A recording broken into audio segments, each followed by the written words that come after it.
ನಮಸ್ಕಾರ, ನಾನು ನಿಮ್ಮ ಲೋಹಿತ್ ಕುಮಾರ್. ಕರ್ನಾಟಕ ನ್ಯೂಸ್ ಡಿಜಿಟಲ್ ವಾಹಿನಿಗೆ ಸ್ವಾಗತ. ಇವತ್ತಿನ ನಮ್ಮ ಚರ್ಚಾ ವಿಷಯ ಏನಪ್ಪಾ ಅಂತಂದ್ರೆ, ತಮಗೆಲ್ಲ ಗೊತ್ತಿರೋ ಹಾಗೆ ಕಾವೇರಿ ನದಿ ನೀರು ವಿತರಣಾ ಪ್ರಾಧಿಕಾರದ ತೀರ್ಪು ಇವತ್ತು ದೆಹಲಿಯಲ್ಲಿ ಪ್ರಕಟವಾಗಿದೆ. ಅದೇನಪ್ಪಾ ಅಂದ್ರೆ, ನಮ್ಮ ರೈತರಿಗೆ ಮಾರಕವಾಗಿರುವಂತ ಪ್ರತಿದಿನ 3,500 ಕ್ಯೂಸೆಕ್ಸ್ ನೀರನ್ನ ಸತತವಾಗಿ 15 ದಿನ ಹರಿಸಬೇಕು ಅಂತೇಳಿ ಆದೇಶವನ್ನು ನೀಡಿದ್ದಾರೆ. ಈಗಾಗಲೇ ತಮಗೆಲ್ಲ ಗೊತ್ತಿದೆ, ಕರ್ನಾಟಕ ಬರಗಾಲಕ್ಕೆ ತುತ್ತಾಗಿದ್ದು, ಅದರಲ್ಲೂ ಮಂಡ್ಯ ಜಿಲ್ಲೆ ಮತ್ತು ಕಾವೇರಿ ಜಲಾನಯನ ಪ್ರದೇಶದ ಎಲ್ಲಾ ಜಿಲ್ಲೆಗಳು ಕೂಡ ಬರದಿಂದ ತತ್ತರಿಸ್ತಾ ಇರ್ತಕ್ಕಂಥ ಈ ಸಂದರ್ಭದಲ್ಲಿ ರೈತರ ಬಾಳು ತುಂಬಾ ಕಷ್ಟಕರ ಸನ್ನಿವೇಶದಲ್ಲಿ ಈ ರೀತಿಯ ತೀರ್ಪು ಬಂದಿರೋದು ವಿಷಾದನೀಯ ಸಂಗತಿಯೇ ಸರಿ. ಈ ಒಂದು ವಿಷಯವನ್ನ ಚರ್ಚೆ ಮಾಡ್ಲಿಕ್ಕೆ ಇವತ್ತು ನಮ್ಮ ಸ್ಟುಡಿಯೋದಲ್ಲಿ ರೈತ ಸಂಘದ ಮುಖಂಡರುಗಳಿದ್ದಾರೆ. ಮೊದಲನೇದಾಗಿ ನಾನು ಸ್ವಾಗತವನ್ನ ಮಾಡ್ತೇನೆ. ಮಂಡ್ಯ ಜಿಲ್ಲಾ ರೈತ ಸಂಘದ ಉಪಾಧ್ಯಕ್ಷರಾದ ಚಂದ್ರಶೇಖರ್ ಶಿವಳ್ಳಿರವರು. ಸರ್, ತಮ್ಮ ಕಾರ್ಯಕ್ರಮಕ್ಕೆ ಸ್ವಾಗತ. ನಮಸ್ಕಾರ ಸರ್. ಅದೇ ರೀತಿಯಾದಂತ ಮತ್ತೊಬ್ಬ ರೈತ ಮುಖಂಡರು ಜವರೇಗೌಡರು ನಮ್ಮೊಟ್ಟಿಗಿದ್ದಾರೆ, ಅವರು ಕಾರ್ಯಕ್ರಮಕ್ಕೆ ಸ್ವಾಗತ. ಮತ್ತೊಬ್ಬ ರೈತ ಮುಖಂಡರಾದಂತ ಸುರೇಶ್ ಗೋಪಾಲ್ಪುರ ಅವರು ಕೂಡ ನಮ್ಮ ಕಾರ್ಯಕ್ರಮದಲ್ಲಿದ್ದಾರೆ, ಅವರು ಕೂಡ ಕಾರ್ಯಕ್ರಮಕ್ಕೆ ಸ್ವಾಗತ. ಸರ್, ನಮಸ್ಕಾರ. ನಮಸ್ಕಾರ ಸರ್. ಈಗ ತಮ್ಗೆಲ್ಲ ಗೊತ್ತಿರೋ ಹಾಗೆ ಸರ್, ಕಾವೇರಿ ನೀರು ನಿರ್ವಹಣಾ ಮಂಡಳಿ, ಏನ್ CWC ಅಂತ ಹೇಳ್ತೀವಿ, ಅದು ಇವತ್ತು ನಮ್ಮ ರೈತರಿಗೆ ಮಾರಕವಾಗಿರುವಂತಹ ಒಂದು ತೀರ್ಪನ್ನ ಕೊಟ್ಟಿದ್ದಾರೆ. 3,500 ಕ್ಯೂಸೆಕ್ ನೀರನ್ನ ಬಿಡಬೇಕು ಅಂತ ಹೇಳ್ತಾರೆ. ಗಾಯದ ಮೇಲೆ ಬರ ಎಳೆಯುವ ಪರಿಸ್ಥಿತಿ ಇವತ್ತು ನಮ್ಮ ರೈತರಿಗೆ ಎದುರಾಗಿದೆ. ಅದಕ್ಕೆ ತಮ್ಮ ಅಭಿಪ್ರಾಯ ಸರ್, ಏನ್ ಹೇಳ್ತೀರಿ?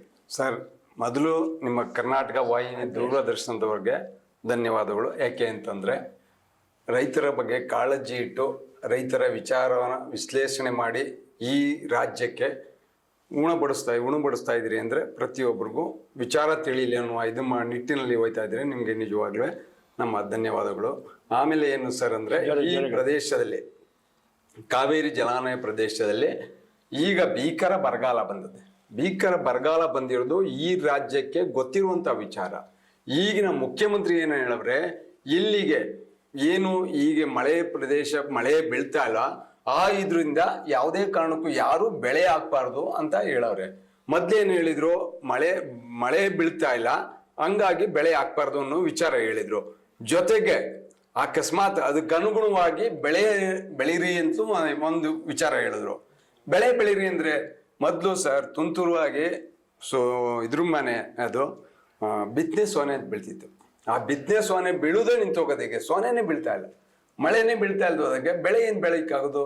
ನಮ್ಮ ಪುಟ್ಟಣಿಯರು ಒಂದ್ಸರಿ ಹೇಳಿದ್ರು ಸರ್, ಏನಂತಂದ್ರೆ ಬೆಳೆ ಅಕಸ್ಮಾತ್ ನೀರನ್ನು ಮತ್ತು ಮಳೆ ನೀರು ಆಶ್ರಯ ಇಲ್ದೇನೆ ಏನೂ ಅಂತ ಬೆಳೆ ಏನಾರ ಇದ್ರೆ ಮುಖ್ಯಮಂತ್ರಿಯವ್ರಿಗೂ ನಿಜವಾಗ್ಲೂ ನಮ್ಗೆ ಅಂತ ಬೆಳೆನೇ ಹೇಳಿ, ಖಂಡಿತ ಅದೇ ಬೆಳೆನೇ ಬೆಳೆದು ನಾವು ಇದು ಮಾಡ್ತೀವಿ. ಏನು 15 ದಿವಸದಿಂದ ಹೋರಾಟ ಮಾಡ್ತಾ ಇದ್ವಿ ಸರ್. ಏನು ಬೆಳೆಗಳು ಒಣಗ್ತಾವೆ, ಅವು ಒಣಗ್ತಾ ಇರುವಂತ ಬೆಳೆಗೆ ಮಾತ್ರ ನೀರು ಕೊಡಿ, ಏನು ಹೊಸದಾಗಿ ಬೆಳೆ ಹಾಕೊಳ್ಳೋದಿಲ್ಲ ಅಂತ ನಾವೆಲ್ಲ ಮಾಧ್ಯಮದಲ್ಲೂ ಕೂಡ ಹೇಳಿದ್ದು. ಬಟ್ ಸ್ಟ್ರೈಕು ಕೂಡ ಮಾಡಿದ್ವು ಅಲ್ಲಿ ಸಂಜೆ ವೃತ್ತದಲ್ಲಿ. ಆಗ ಒಣಗ್ತಾ ಇರುವಂತ ಬೆಳೆಗಳಿಗೆ ಕೊಟ್ಟದ್ದು ಎಷ್ಟು ಗೊತ್ತಾ ಸರ್? 1,500 ಕ್ಯೂಸೆಸ್ ನೀರು. ಈಗ ಏಕಾಏಕಿ 3,500 ಕ್ಯೂಸೆಸ್ ನೀರು 15 ದಿವಸ ಬಿಡುದು ಅಂದ್ರೆ ಅಲ್ಲಿ ಇರುವಂತ ನೀರು ಸಾಮರ್ಥ್ಯ ಎಷ್ಟು? 15 TMC. ಈಗ ಅವರು ಕೊಡುವಂತ ಸಾಮರ್ಥ್ಯ ಎಷ್ಟು? 4 TMC. ಇನ್ನು ಉಳ್ಕೊಳ್ಳೋದೇನು? ಸ್ಟೋರೇಜ್ ಯಾವಾಗಲೂ 5 ರಿಂದ 6 TMC ನೀರೇ ಇರಬೇಕು. ಯಾಕೆ ಇದು ಕೊಳದಲ್ಲಿ ಇರಬೇಕು, ಕಾವೇರಿ ಕೊಳ ಡೆಡ್ ಸ್ಟೋರೇಜ್ ಅಂತ ಹೇಳ್ತೀವಿ, ಇರಲೇಬೇಕು. ಇನ್ನು ನಮಗೆ ಬರುವಂತದ್ದು 1.5 TMC ಹೋಯ್ತದೆ, ಅಲ್ಲಿಗೆ 5.5 TMC ಖಾಲಿ ಆಯ್ತು. ಇನ್ನು ಉಳ್ಕೊಳ್ಳೋದು ಎಷ್ಟು ಸರ್? ಹೌದು, ಆ ಮಟ್ಟದಲ್ಲಿ ಇದ್ದುವೆ ಏಕಾಏಕಿ CWDS ಏನಂತ ತೀರ್ಪು ತಗೊಂಡದೆ. ಅವ್ರು ನಿಜವಾಗ್ಲೂ ವೈಜ್ಞಾನಿಕವಾಗದೆ, ಬಟ್ ಅವ್ರಿಗೆ ಇಲ್ಲಿ ಸ್ಥಳೀಯ ವಿಚಾರ ಗೊತ್ತಿಲ್ದೇನೆ ಆ ತರ ತೀರ್ಪು ತಗೊಂಡರೆ. ಇಲ್ಲಿಯ ಸ್ಥಳೀಯ ಮುಖ್ಯಮಂತ್ರಿಗಳು ಮತ್ತು ನೀರಾವರಿ ಸಚಿವರು ಏನಿದ್ದಾರೆ ಸರ್, ಅವರು ಈ ವಿಚಾರನ ತಿಳಿದು ಒಂದು ಇದಕ್ಕೆ ನಮ್ಮ ಹೋರಾಟಕ್ಕೆ ಮನ್ನಣೆ ಕೊಟ್ಟು ನೀರನ್ನ ಬಿಡುದ ನಿಲ್ಲಿಸ್ಬೇಕು ಅಂತ ನನ್ನ ಈ ಮೂಲಕ ಸರಳಿ. ನಮ್ಮ ಕುಡಿಕೆ ನೀರಿಲ್ಲ ನಮಗೆ, ಇನ್ನು ಅಲ್ಲಿ ಬೆಳೆಗಳು ಕೇಳ್ತಾರೆ ಅಂದಮೇಲೆ ಎಷ್ಟು ಜವಾಬ್ದಾರಿ ಇದೆ ನೋಡಿ ಸರ್ ಅವ್ರಿಗೆ. ಇದು ಕೇಂದ್ರ ಸರ್ಕಾರದ ಜವಾಬ್ದಾರಿ ಇದೆ, ರಾಜ್ಯ ಸರ್ಕಾರದ್ದು ಇದೆ, ಸ್ಥಳೀಕರದ್ದು ಎಲ್ಲರದ್ದು ಇದೆ. ಅಲ್ಲ, ನಮಗೆ ನೀರಿಲ್ಲ, ಇನ್ನು ಅಲ್ಲಿ ನಮ್ಮ ಕುಡಿಕೆ ಇಲ್ಲ, ಅವ್ರು ಬೆಳೆ ಕೇಳ್ತಾರೆ ಅಂದಮೇಲೆ ಯಾವುದು ಸಹ ನಾವು ಹುಟ್ಟಿದ ಕನ್ನಡದ ತಪ್ಪ, ನಮ್ಮ ನಾಚಿತನ ನಮಗೆ ಇದು ಹೇಳ್ಕೊಳ್ಳೋಕ್ಕಿದೆ. ಅಂದ್ರೆ ಏನು ಮರಣಶಾಸನವನ್ನ ಬರಿತಾ ಇದ್ದೇವೆ ಸರ್ಕಾರ, ಬಂದಂತ ಸರ್ಕಾರಗಳು, ಯಾವುದೇ ಸರ್ಕಾರ ಇರಲಿ, ಅದು ರಾಜ್ಯ ಸರ್ಕಾರ ಇರಲಿ, ಕೇಂದ್ರ ಸರ್ಕಾರ ಇರಲಿ, ಸರಿಯಾದ ನಿಲುವನ್ನ ಮತ್ತೆ ಮಂಡನೆಯನ್ನ ಮಾಡ್ತಾ ಇಲ್ಲ ಅಂತ ಹೇಳ್ತೀರಾ? ಹಾಗಾದ್ರೆ 100ಕ್ಕೆ 100 ಮಾಡಿ.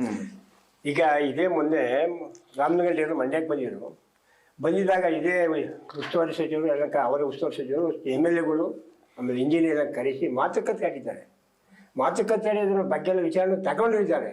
ಇಲ್ಲಿ ನೀರಿಲ್ಲಪ್ಪ, ನಮಗೆ ಕುಡಿಗೆ ನೀರು ಬೇಕು, ಯಾವುದೇ ಕಾರಣಕ್ಕೂ ನೀರು ಬಿಡೋಕ್ಕಾಗಲ್ಲ ಅಂತ ಹೇಳ್ಬಿಟ್ಟು ಹೋಗಿದ್ದಾರೆ ರಾಮನಗರ. ಅದೇ ಇವತ್ತು ನಿಮ್ಮ ಇದು ಪ್ರಾಧಿಕಾರದಲ್ಲಿ 3 ವರ್ಷ ನೀರು ಬಿಡಬೇಕು ಅಂತ ಹೇಳಿದ್ರು. ಭಾರಿ ಅನ್ಯಾಯ ಇದು. ರೈತರ ಮಶಾನ ಮಾಡಕ್ಕೆ ಮಾಡಿದ್ದೀರಿ. ದಯವಿಟ್ಟು ರಾಮಲಿಂಗ ರೆಡ್ಡಿ ಅವರೇ, ನೀವು ಏನು ಮಂಡ್ಯಕ್ಕೆ ಬಂದು ಯಾವ ರೀತಿ ಹೇಳಿ ನೀರು ಬಿಡೋಕ್ಕಾಗೋದಿಲ್ಲ, ಇದು ಕುಡಿ ನೀರು ಬೇಕು ಶಾಶ್ವತ ಅಂತ ಹೇಳಿರಲ್ಲ, ಅದನ್ನು ಉಳಿಸ್ಕೋಬೇಕು ಅಂತ ನಾನು ನಿಮ್ಮಲ್ಲಿ ಕುಡಿದ್ರೆ ಕೇಳ್ಕೊತೀವಿ ಅಷ್ಟೇ ನಾವು.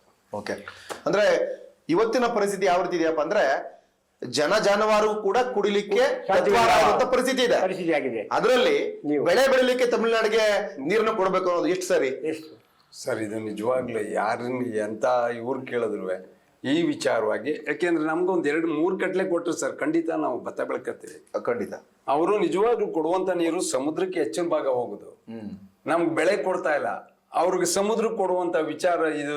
ತಮಿಳ್ನಾಡು ಕೆಟ್ಟ ಹಠ ಕಟ್ಕೊಂಡು ತಮ್ಗೆ ನೀರು ಬೇಕು ಬೇಕು ಅಂತ ಹೋರಾಟ ಕೊಡ್ತಾರೆ. ನಿಜವಾಗ್ಲೂ ಇದು ಈಗ CWC ತೀರ್ಪು ಕೊಟ್ಟಾಯ್ತು, ನೀರು ಬಿಡ್ಲೇಬೇಕು ಅಂತೇಳಿ ಕಟ್ಟಾಪಣೆ ಆಗಿದೆ. ನಿಮ್ಮ ಮುಂದಿನ ಹೋರಾಟ ಯಾವ ರೀತಿ ಇರುತ್ತೆ ಸರ್? ನಮ್ಮ ಮುಂದಿನ ಹೋರಾಟ ನಿಜವಾಗ್ಲೂ ಹೇಳ್ತೇನೆ, ಕಠೋರವಾಗಿ ಹೇಳ್ದಂಗೆ ಹೇಳ್ತೇನೆ. ಯಾಕೆಂದ್ರೆ ನಿಮ್ಗೆ ಇದಾಗ್ಬೋದು, ಯಾಕೆ ಇವ್ರ ಮನ್ಸು ಇಷ್ಟೊಂದು ಕಿಚ್ಚು ಹಚ್ಚದೆ ಅಂತ. ಕಿಚ್ಚನ್ನು ಹಚ್ಚಿ ಪ್ರತಿ ಹಳ್ಳಹಳ್ಳಿಲೂ ಸರ್ ಇದೇ ವಿಚಾರವಾಗಿ ಮಂಡ್ಯ ಏನದೆ, ಮಂಡ್ಯ ಟು ಮೈಸೂರು, ಬೆಂಗಳೂರು ಟು ಮೈಸೂರು ಒಡ್ಡಾಡುವಂತ ರಸ್ತೆಗಳ ಜಾನುವಾರು ಅಂದ್ರೆ ಕೋಳಿ, ಕೊಕ್ರೆ, ಆಡು, ಕುರಿ, ದನ, ಎಮ್ಮೆಗಳೆಲ್ಲ ತಂದು ರೋಡ್ ಅಡ್ಡ ಕಟ್ತೀವಿ ಸರ್. ಆ ರೀತಿ ಪ್ರತಿಭಟನೆ ಮಾಡ್ತೀವಿ ಸರ್. ಮುಖ್ಯಮಂತ್ರಿಗಳಿಗೆ ಇಲ್ಲಿಂದ ನೀವು ಕೊಡೋ ಸಂದೇಶ ಏನು ಸರ್? ಇಲ್ಲಿ ನೀರು ಕೊಡುವ ವಿಚಾರದಲ್ಲಿ ಅವರು ರಾಜಕೀಯ ತಮ್ಮ ಬೆಳೆ ಬೇಯಿಸ್ಕೊಳ್ಳಿಕ್ಕೆ ಈ ವಿಚಾರನ ಬಿಟ್ಟು ಆಗ್ಲೇ ಮಂತ್ರಿಮಂಡಲ ವಿಸರ್ಜನೆ ಅಂದ್ರೆ ಸಂಪುಟ ವಿಸ್ತರಣೆ ಮಾಡ್ಬೇಕು ಅಂತ ಹೋರಾಟ ಮಾಡ್ತಾವ್ರೆ. ಖಂಡಿತ ಇಲ್ಲಿ ಸ್ಥಳೀಯ ಇದು ವಿಚಾರ ಗೊತ್ತಿಲ್ಲ.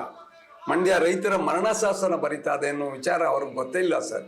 ಆ ಗೊತ್ತಿದ್ವೇ ಕಣ್ಣು ಮುಚ್ಚ ಅಂದ್ರೆ ಅದೇನೋ ಹೇಳ್ತಾರಲ್ಲ, ಮಡ್ದಂಗೆ ಆಡ್ತೀನಿ ನೀನ್ ನತ್ತಂಗೆ ಆಡು ಅನ್ನೋಂಗೆ ಆ ತರ ನಾಟಕ ಆಡ್ತಾರೆ ಸರ್. ಅಂದ್ರೆ ನಿಮ್ಮ ಹೋರಾಟದ ರೂಪುರೇಷೆ ಯಾವ ರೀತಿ ರೂಪಿಸ್ಕೊಂಡಿದ್ದೀರಿ, ಅದನ್ನ ಯಾವ ರೀತಿ ನೀವು ಮಾಡ್ಬೇಕು ಅಂತ ಹೋರಾಟ ನಿರ್ಧಾರ ಮಾಡಿದಿರಿ? ನಮ್ಮ ಹೋರಾಟ ಏನ್ ಗೊತ್ತೇ, ಹೋದ್ ಸಾರಿ ಇದೇ ಕಾವೇರಿ ಬಗ್ಗೆ ಹೋರಾಟ ಮಾಡಿರೋ ನಡೀತು. ಹೌದು, ಅದಕ್ಕಿಂತ ಹೆಚ್ಚಾಗಿ ನಾವು ರೈತರನ್ನ ಎಬ್ಬಿಸಿ ಅದಕ್ಕಿಂತ ದೊಡ್ಡದಾಗಿ ಹೋರಾಟ ಮಾಡ್ತೀವಿ ಅಂತ ನನ್ನ ಸಿದ್ಧಾಂತ ಹೇಳ್ತಾ ಇದ್ದೀನಿ. ಅವತ್ತಿನ ಮುಖ್ಯಮಂತ್ರಿ ನೀರು ಕೊಡಕ್ಕಾವ್ರೆ ಅಂತ ಬಂಗಾರಪುರ ಹಠ ತೊಟ್ಟಿ ನೀರು ಬಿಡ್ಡೇ ಇಲ್ಲ. ಇವಾಗ CM ಅವ್ರು ಮನವಿ ಮಾಡ್ಬೇಕು ಅಂತ ಕೇಳ್ಕೊತಾ ಇದೀವಿ. ಅದೇ ಬಂಗಾರಪ್ಪನವರ ಶಿಷ್ಯ ಅಂತ ಹೇಳ್ಕೊಳ್ಳುವಂತ ಬಂಗಾರಪ್ಪ ಅವರು ನಡೆೋ ದಾರಿಯಲ್ಲಿ ನಡಿಬೇಕು ಅಂತ ಇದೀವಿ. ಖಂಡಿತ ಖಂಡಿತ ನೀವು ಹೇಳಿ ಸತ್ಯ ಇದೆ. ಇವತ್ತಿನ ರಾಜ್ಯ ಸರ್ಕಾರ ಏನು ನಿರ್ಣಯ ತಗೋಬೇಕು ಅದು ರೈತರ ಪರವಾಗಿರ್ಬೇಕು. ರೈತರ ಪರವಾಗಿ ಇಲ್ಲ ಅಂತ ಪಕ್ಷದಲ್ಲಿ ನಮ್ಮ ಹೋರಾಟ ತುಂಬಾ ಬಿಗಿಯಾಗಿರ್ತದೆ. ಮುಂದೆ ಒಬ್ರು ಮಹಾನ್ ಭಾವ ವ್ಯಕ್ತಿಗಳು ಏನಂತ ಹೇಳಿದ್ರು, ಮಂಡ್ಯ ಜಿಲ್ಲೆಯಲ್ಲಿ, ಅವ್ರ ಹೆಸರು ಬೇಡ, ಮಂಡ್ಯ ಜಿಲ್ಲೆಯಲ್ಲಿ ಉಳ್ಳಿ ಚೆಲ್ಲಿಸ್ತೀನಿ ಅಂತ ಹೇಳಿದ್ರು. ಅದು ದಿನಚ್ಚು ಕಮ್ಮಿ ಆಗುವ ಸಾಧ್ಯತೆ ಇದೆ. ಖಂಡಿತ ಈಗಿನ ಮುಖ್ಯಮಂತ್ರಿಗೆ ಎಚ್ಚರಿಕೆ ಮುಖಾಂತರ ಹೇಳ್ತಾವೆ, ಈ ವಿಚಾರವ ದಯವಿಟ್ಟು ಗಮನದಲ್ಲಿ ಇಟ್ಕೊಂಡು ನಮಗೆ ಯಾವುದೇ ಕಾರಣಕ್ಕೂ ತಮಿಳ್ನಾಡಿಗೆ 3 ವರ್ಷ ಅವರ ನೀರು ಕೊಡೋದ ನಿಲ್ಲಿಸಿ ನಮ್ಮ ಬದುಕಿನ ಬಗ್ಗೆ ಗಮನ ಕೊಡಿ ಅಂತ ಹೇಳ್ತಾರೆ. ನಮ್ಮ ಶಾಸಕರು ಒಂದು ಸಿಹಿ ಸುದ್ದಿ ಕೊಟ್ಟಿದ್ರು. ನಾವು 1 ವಾರ ಜನ ಸ್ಟ್ರೈಕ್ ಮಾಡಿದಾಗ ಸಿಹಿ ಸುದ್ದಿ ಕೊಟ್ರು. ಇವತ್ತು ಅಚ್ಚುಕಡೆ ಪ್ರದೇಶಗಳು ನೀರು ಬಿಡ್ತಾವೆ ಅಂತ ಸಿಹಿ ಸುದ್ದಿ ಕೊಟ್ರು. ಇದೇ ತರ ಸುದ್ದಿ ನಮ್ಗೆ ಕೊಡ್ಲಿ ಅಂತ ಸಾಮಾನ್ಯ ಶಾಸನ ಕೇಳ್ಕೊತಾ ಇದ್ದೀವಿ ನಾವು. ಸರ್, ಈಗ ತಾವ್ ಹೇಳಿದ್ರಿ ನಿರಂತರವಾಗಿ ರೈತ ಸಂಘ ಪ್ರತಿ ವರ್ಷ ಕೂಡ ಕಾವೇರಿ ಜಲಾನಯನ ಪ್ರದೇಶಕ್ಕೆ ಬಂದಾಗ ಹೋರಾಟಗಳಂತ ಬಂದಾಗ ಪ್ರತಿ ವರ್ಷ ಇದೇ ಗೋಳಾಗಿದೆ. ನಮ್ಗೆಲ್ಲ ಗೊತ್ತಿದೆ, ಮುಂಗಾರು ವಿಫಲ ಆಗುತ್ತೆ, ಹಿಂಗಾರು ವಿಫಲ ಆಗುತ್ತೆ, ಸರಿಯಾಗಿ ಜಲಾನಯನ ಪ್ರದೇಶದಲ್ಲಿ ಮಳೆ ಆಗಲ್ಲ, ಮಳೆ ಪ್ರಮಾಣ ಕಮ್ಮಿ ಆಗ್ತಾ ಇದೆ, ಹವಾಮಾನ ವೈಪರೀತ್ಯ ಆಗ್ತಾ ಇದೆ. ದಿನೇ ದಿನೇ ಮಳೆ ಪ್ರಮಾಣ ಕಮ್ಮಿಯಾಗಿ ಏನಾಗ್ತದೆ, KRS ಅಲ್ಲಿ ಶೇಖರಣೆ ಆಗ್ತಕ್ಕಂಥ ನೀರಿನ ಪ್ರಮಾಣ ಕಮ್ಮಿ ಆಗ್ತಿದೆ, ಅಲ್ಲಿ ಸಿಲ್ಟ್ ಫಾರ್ಮೇಶನ್ ಜಾಸ್ತಿ ಆಗ್ತಾ ಇದೆ, ನೀರಿನ ಕ್ರೋಢೀಕರಣದ ಮೊತ್ತ ಇತ್ತು ಮುಂಚೆ ತಾವ್ ಹೇಳಿದಂಗೆ TMC ಗಳ ಮೊತ್ತ ಏನ್ ಜಾಸ್ತಿ ಇತ್ತು ಅದು ಇವತ್ತು ದಿನೇ ದಿನೇ ಕಮ್ಮಿ ಆಗ್ತಾ ಬರ್ತಾ ಇದೆ. ಒಂದು ಮಳೆ ಕಮ್ಮಿ ಆಗಿದೆ ಹವಾಮಾನ ವೈಪರೀತ್ಯದಿಂದ, ಮತ್ತೊಂದು ಏನಾಗಿದೆ KRS ಅಲ್ಲಿ ಶೇಖರಣೆ ಮಾಡಿ ಇಟ್ಕೊಳ್ತಕ್ಕಂಥ ನೀರಿನ ಪ್ರಮಾಣ ಕಮ್ಮಿ ಆಗಿದೆ. ಪ್ರತಿ ವರ್ಷ ಕೂಡ ರೈತರ ಭಾವನೆ ಇದೇ ಆಗಿದೆ, ಪ್ರತಿ ವರ್ಷ ನೀರು ಬಿಡಬೇಕು, ಬಿಡಲ್ಲ, ಜಿಜ್ಞಾಸೆಲ್ಲೇ ಇರ್ತಾರೆ. ಸರ್ಕಾರ ಬಂದಂತವ್ರು ಯಾರು ಕೂಡ ರೈತ ಪರವಾಗಿ ನಿಲ್ತಾ ಇಲ್ಲ. ಈ ಪ್ರತಿ ವರ್ಷ ಇದೆ ರೈತರ ಭಾವನೆ ಆದ್ರೆ ಅದಕ್ಕೆ ಪರಿಹಾರ ಏನು ಸರ್? ಸರ್, ಪ್ರತಿಯೊಂದು ಸರ್ಕಾರ, ಯಾವುದೇ ಸರ್ಕಾರ ಬರಲಿ, ಅದು ಇದು ಅಂತ ಹೇಳೋದಿಲ್ಲ. ಈ ಸರ್ಕಾರಗಳು ಬಂದಾಗ ಏನು ಹಸಿರು ಸಾಲ ಹಾಕೊಂಡು ಪ್ರಮಾಣ ವಚನ ಮಾಡ್ತಾರೆ, ಏನು ನಾವು ರೈತರ ಪರ, ರೈತರ ವಿಚಾರವಾಗಿ ಪ್ರತಿಯೊಂದು ವಿಚಾರದಲ್ಲೂ ಚರ್ಚೆ ಮಾಡ್ತೀವಿ, ರೈತರಿಗೆ ಅನುಕೂಲ ಮಾಡ್ತೀವಿ, ರೈತರದ್ದು ಮಾಡ್ತೀವಿ, ರೈತರ ಬದುಕನ್ನ ಹಸನ ಮಾಡ್ತೀವಿ ಅನ್ನೋ ವಿಚಾರದಲ್ಲಿ ಅನ್ನೋ ನಿಟ್ಟಿನಲ್ಲಿ ಮಾತಾಡಿ ಪ್ರಮಾಣ ವಚನ ಮಾಡ್ತಾರೆ. ಆ ಪ್ರಮಾಣ ವಚನ ಮಾಡೋದು ಜೂನ್ ಜುಲೈ ಬಂದಾಗ ನಮ್ಮ ಮಂಡ್ಯ ಜಿಲ್ಲೆ ಪ್ರತಿ ವರ್ಷ ಪ್ರತಿ ಇದರಲ್ಲೂ ನೋಡಿವಿ ಹೋರಾಟ ಮಾಡ್ಕೊಂಡೇ ಬಂದಿವಿ. ಒಂದ್ಸಲ ಸರ್ 73 ಅಡಿ ನೀರಿದ್ದಾಗ ಪುಟ್ಟಣ್ಣರು ಹೋರಾಟ ಮಾಡಿ ನೀರು ಬಿಡಿಸೋಂಥ ವಿಚಾರ ಆಯ್ತು. ಈಗ 91 ಅಡಿ ಆದಾಗೂ ನೀರು ಕೊಡ್ಬೇಕಾದ್ರೆ 1.5 ತಿಂಗಳು ಹೋರಾಟ ಮಾಡಿವಿ ಸರ್. ಆಮೇಲೆ ಕೊಟ್ರು. ಈಗ ಅದೇ 91 ಅಡಿ ನೀರದೆ ತಮಿಳ್ನಾಡಿಗೆ 3,500 ಕ್ಯೂಸಸ್ ನೀರು 97 ಅಡಿ 91. ಇವತ್ತಿನ 91 ಇದೆ. 91 ಇದೆ. ಇವತ್ತು ನೀರು ಕೊಡ್ಲಿಕ್ಕೆ ಸಾಕಾಗ್ತದೆ, ಬಟ್ ಬೆಳೆ ಬೆಳಿಲಿಕ್ಕೆ ಆಗಲ್ಲ. ಬೆಳೆ ಬೆಳಿಗ್ಗೆ ಆಗೋದೇ ಇಲ್ಲ. 15 ದಿನ ನೀರು ಕೊಟ್ರೆ 75 ಅಡಿ ಬಂದು ನಿಂತ್ಕೊತದೆ. ನಮ್ಗೆ ಯಾರಿಗೂ ಇಲ್ಲ. ಇಂತಹ ಸನ್ನಿವೇಶದಲ್ಲಿ ಕುಡಿಗೂ ಇಲ್ಲ. ರೈತರ ಬದುಕನ್ನ ಕಟ್ಟಬೇಕಾದಂತ ಸರ್ಕಾರಗಳು ಅಥವಾ ಕಟ್ಟಬೇಕಾದಂತ ಅಧಿಕಾರಿಗಳು CWRC ಅಂತ ಏನು ನಾವು ಫಾರ್ಮೇಶನ್ ಮಾಡ್ಕೊಂಡಿದ್ದಾರೆ, ನದಿ ನೀರು ಹಂಚಿಕೆಯ ಒಂದು ಪ್ರಾಧಿಕಾರ ಈ ಒಂದು ನಿರ್ಣಯವನ್ನು ಕೈಗೊಂಡಿರೋದು ಎಷ್ಟು ಸರಿ ಅಂತ ಅನ್ಸುತ್ತೆ ಸರ್? ಹಾಗಾದ್ರೆ ಆ ನಿರ್ಣಯ ತುಂಬಾ ಬೇಜವಾಬ್ದಾರಿಯುತದ್ದು. ಆ ನಿರ್ಣಯವನ್ನ ಖಂಡಿಸ್ತೀವಿ. ಕಾರಣ ಏನು ಅಂತಂದ್ರೆ ಇಲ್ಲಿ ಬದುಕಿನ ಜೊತೆಲೆ ಆಟ ಆಡ್ತಾವ್ರೆ. ಇದ್ರ ಬದಲು ನಿಜವಾಗ್ಲೂ ಸರ್ಕಾರ ನಮ್ಗೆ ದಯಾಮರಣ ನೀಡ್ಲಿ ಸರ್. ಅಂದ್ರೆ ಈ ರೀತಿಯ ರೈತರ ಪ್ರತಿ ವರ್ಷ ಕೂಡ ರೈತರಿಗೆ ಈ ತರ ಸಮಸ್ಯೆಗಳಾಗ್ತಾ ಇರೋದ್ರ ಬದಲು ನಮ್ ರೈತರಿಗೆ ದಯಾಮರಣ ಕೊಟ್ಬಿಡಿ ಅಂತ ಹೇಳ್ತೀರಿ. ನಮ್ಮ ಆಯ್ಕೆ ಪ್ರಾಧಿಕಾರ ಕಣ್ಣೇ ಇಲ್ವಾ ಸರ್ ಅವ್ರಿಗೆ? ಇಲ್ಲಿ KRS ನೋಡಿಕ್ಕಿಲ್ವಾ ಸರ್? ಇಲ್ಲೇ ನೀರಿಲ್ಲ, ಪ್ರಾಧಿಕಾರ ಹೆಂಗ್ ತೀರ್ಮಾನ? ವಸ್ತುಸ್ಥಿತಿಯನ್ನ ಪರಾಮರ್ಶೆ ಮಾಡಿದ ನಂತರ ಅವರು ನಿರ್ಧಾರವನ್ನ ಮಾಡ್ಲಿ, ಕಾವೇರಿ ಕೊಳ್ಳದ ಜಾಗಕ್ಕೆ ಬಂದು ಪರಾಮರ್ಶೆ ಮಾಡ್ಲಿ, ಅದಾದ ನಂತರ ಅವ್ರು ನಿರ್ಣಯ ತಗೊಳ್ಳಿ ಅಂತ ಹೇಳ್ತೀರಾ? ಖಂಡಿತ. ಈಗ ಅವ್ರು ವಾಸ್ತು ಸ್ಥಿತಿಗೆ ಬಂದಿಲ್ಲ, ನೋಡ್ಲಿಲ್ಲ. ಅಲ್ಲಿ ಕುಂತ್ಕೆ ಹೇಳ್ಬಿಟ್ರೆ ಏನಾಗುತ್ತೆ? ಅಲ್ಲಿ ಬಂದ್ರೆ ಪರಿಣಾಮ ನೋಡ್ಬೇಕು, ಕಣ್ಣಾರ ನೋಡಿದಾಗ ಅದ್ರ ಏನು ಅವ್ರು ನೋಡ್ತಾರೆ. ನಮ್ಮವ್ರು ಏನ್ ಮಾಡ್ತಾರೆ ಇಲ್ಲಿ? ನಮ್ಮವ್ರು ಗೊತ್ತಿಲ್ವಾ? ಇಲ್ಲಿಗೆ ಎಲ್ರಿಗೂ ಗೊತ್ತಿಲ್ವಾ? ಸ್ಥಳೀಯ ಶಾಸಕರು, ಸಂಸದರು, ನೀರಾವರಿ ಸಚಿವರು, ಮುಖ್ಯಮಂತ್ರಿಗಳು ಆದಿಯಾಗಿ ಎಲ್ಲಾ ರಾಜಕೀಯ ಪಕ್ಷದ ಮುಖಂಡರು ಕೂಡ ಕೈ ಜೋಡಿಸ್ಬೇಕು. ರೈತರ ಬದುಕು ಹಸನಾಗಲು ಯಾವ ರೀತಿಯ ನಿರ್ಣಯವನ್ನು ಕೈಗೊಳ್ಳಬೇಕು ಅದಕ್ಕೆ ಪೂರಕವಾದ ಮಾಹಿತಿಯನ್ನು ಕೊಡಬೇಕು ಅಂತ ಹೇಳ್ತಾರೆ. ಶಾಸಕರು ಹೇಳಿದ್ದಾರೆ, ಇವತ್ತು ದಿವಸ ಹೇಳಿದ್ದಾರೆ, ಅಲ್ಲಿ ನೀರ ನಮ್ಮನ್ನ ತಗೊಂಡೋಗಿ ಹೊಳೆ ಹೊತ್ತಿಗೆ ಸಮುದ್ರಕ್ಕೆ ಬಿಡ್ತಾ ಇದ್ದಾರೆ, ಕುಡಿಕ್ ಯೂಸ್ ಮಾಡ್ತಾರೆ ಅಂತ, ಬೆಳೆಗೆ ಯೂಸ್ ಮಾಡ್ತಾರೆ ಅಂತ ಶಾಸಕರು ಹೇಳಿದ್ದಾರೆ. ತಾವ್ ಹೇಳ್ತಾರೆ ಜಿಲ್ಲಾಡಳಿತದ ಬಗ್ಗೆ ತಾವ್ ಹೇಳ್ತಾ ಇದ್ರಿ ಸರ್. ಜಿಲ್ಲಾಡಳಿತ ನಿಜವಾಗ್ಲೂ ಹೇಳ್ಬೇಕು ಅಂದ್ರೆ ಕಣ್ಮುಚ್ಕೊಡ್ತದೆ ಅಂತ. ಕಾರಣ ಏನು ಅಂತಂದ್ರೆ ನಾವು ಇಷ್ಟೆಲ್ಲ ಬೀದಿಗಿಳಿದು ಹೋರಾಟ ಮಾಡ್ತಾ ಇವಿ ಸರ್. ಹೋರಾಟ ಮಾಡೋದಂತ ಸ್ಥಳಕ್ಕೆ ಬಂದು ನಾವು ನಿಮ್ ಬೆಂಬಲವಾಗಿ ನಿಲ್ತೀವಿ. ಯಾಕೆಂದ್ರೆ ಅವತ್ತೊಂದಿನ ಪ್ರಮಾಣ ವಚನ ಮಾಡ್ಬೇಕಾದ್ರೆ ನಾವು ರೈತರ ಪರ, ರೈತರ ಹಿತ, ರೈತರು ಕಾಪಾಡ್ತೀವಿ. ರೈತರಿಗೆ ಏನೇ ಸಂಕಷ್ಟಗಳು ಬಂದಂತ ಸಮಯದಲ್ಲಿ ನಾವು ಹೆಗ್ಲು ಕೊಡ್ತೀವಿ, ಅವ್ರಿಗೆ ಹೆಗ್ಲಾಗಿರ್ತೀವಿ. ಯಾಕೆಂದ್ರೆ ಇವ್ರ ಮತದಕ್ಕೋಸ್ಕರ ಆ ಥರ ಏನೋ ಉತ್ಪ್ರೇಕ್ಷೆಯಿಂದ ಅವ್ರು ಹೇಳ್ತಾರೆ. ಬಟ್ ಆ ರೀತಿ ಅವ್ರ ನಡವಳಿಕೆ ಇರಬೇಕು ಅಂತ ನಾನು ಈ ಮೂಲಕ ಹೇಳಕ್ ಇಷ್ಟಪಡ್ತೀನಿ. ಜಿಲ್ಲಾಡಳಿತ ಸತ್ತೋಗ ಜಿಲ್ಲಾಡಳಿತ ಇಲ್ಲ. ಜಿಲ್ಲಾಡಳಿತ ರೈತರ ಮೇಲೂ ಶಾಸಕರಿಗೆ ಕನಿಕರ ಅದೇ ಇಲ್ಲ, ಕನಿಕರ ಅವ್ರಿಗೂ ಅದೇ ಸದ್ಯದ ಬಗೆಹರಿಸೋ ಮಟ್ಟ ಮಾಡ್ತಾರ. ನೀರು ಬಿಡಬಾರ್ದು ಅನ್ನೋದು ನಿಮ್ಮೆಲ್ಲ ನಿರ್ಣಯ ಆಗಿದೆ. ಕರ್ನಾಟಕ ರೈತ ಸಂಘದ ಒಂದೇ ನಿರ್ಣಯ ಏನಪ್ಪಾ ಅಂದ್ರೆ ಏನು CWC ನಿರ್ಣಯ ಆಗಿದೆ, 3,000 ಕ್ಯೂಸೆಕ್ಸ್ ಬಿಡಬೇಕು ಅನ್ನೋ ನೀರನ್ನ ಬಿಡಬಾರ್ದು ಅನ್ನೋದು ನಿಮ್ಮ ನಿರ್ಣಯ. ನಾಳೆ ಹೋರಾಟ ಮಾಡ್ತಾ ಇದ್ದೀವಿ. ಬೆಳಿಗ್ಗೆ ಶುರು ಮಾಡ್ತಾ ಇದ್ದೀವಿ. ನಾಳೆ 10 ಗಂಟೆಗೆ ಶುರು ಇವತ್ತೇ ಮಾಡಿದೀವಿ. ಸಾಯಂಕಾಲ ನೋಡ್ಕೊಂಡು ಬೆಳಿಗ್ಗೆ ಕೂಡ ಮಾಡಿವಿ. ನಿಮ್ಮ ಕರ್ನಾಟಕ ಚಾನಲ್ ಅವರು ಕೂಡ ಬಂದು ಮಾಡಿದ್ದಾರೆ. ವಿಚಾರ ಇದು 11 ಗಂಟೆಗೆ ಎಲ್ಲ ಸಾವಿರಾರು ಜನ ಸಂಖ್ಯೆ ಸೇರ್ತಾರೆ. ಅಲ್ಲಿ ಖಂಡಿತ ಮಾಡ್ತೀವಿ. ಸಹಸ್ರ ಸಂಖ್ಯೆಯಲ್ಲಿ ಬರ್ತೀವಿ. ಮೈಸೂರು ಬೆಂಗಳೂರು ಹೆದ್ದಾರನ್ನ ತಡಿತೀವಿ. ಜನ ಜಾನುವಾರುಗಳನ್ನ ಕಟ್ತೀವಿ. ರೈತ ಮಹಿಳೆಯರು, ರೈತ ಮುಖಂಡರುಗಳು ಎಲ್ಲ ಬಂದು ರಸ್ತೆಯಲ್ಲಿ ಕೂರ್ತೀವಿ. ಯಾವುದೇ ಕಾರಣಕ್ಕೂ ನೀರು ಬಿಡ್ಲಿಕ್ಕೆ ಪ್ರಾಣ ಓಡು ಸರಿ ಅಲ್ಲಿ ನಾವು ನಿಟ್ಟಿನಲ್ಲಿ ಹೋರಾಟ ಮಾಡ್ತೇವೆ. ಧನ್ಯವಾದ ಸರ್, ನಮ್ಮ ಕಾರ್ಯಕ್ರಮಕ್ಕೆ ಬಂದಿದೆ. ನಮಸ್ಕಾರ. ಇದಾಗಿತ್ತು ನಮ್ಮ ಚರ್ಚಾ ವಿಚಾರ.